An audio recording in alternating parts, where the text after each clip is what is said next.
Welcome to our channel. Today we how to backup Teams recordings to OneDrive and SharePoint. Detailed guide step by step clearly. To backup your Teams recordings to OneDrive and SharePoint, start by identifying the location of your Teams recordings. Open Microsoft Teams on your computer. Navigate to the chat or channel where the meeting was held. Locate the meeting recording you wish to backup. In the chat or channel, find the specific message that contains the recording. Click on the recording link to open it.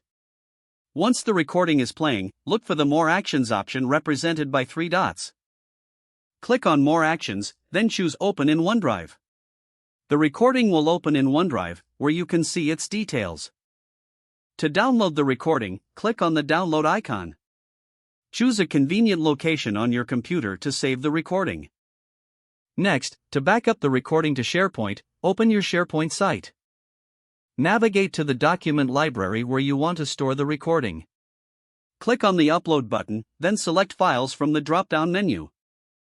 Browse to the location on your computer where you saved the downloaded recording.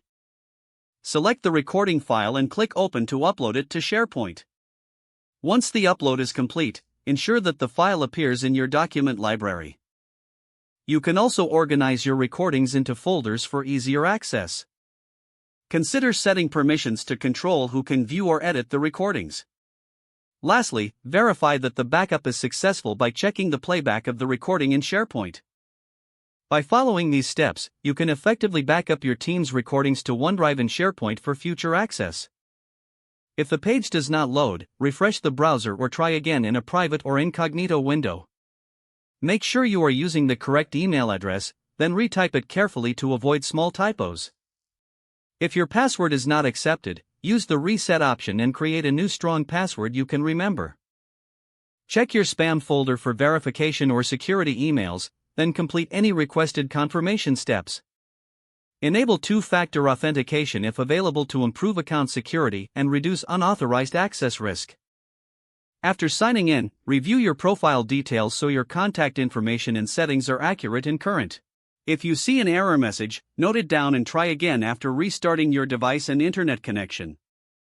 Log out when you finish, especially on shared devices, to keep your account and payment information secure. Don't forget to like this video and subscribe to our channel for more step-by-step tech guides.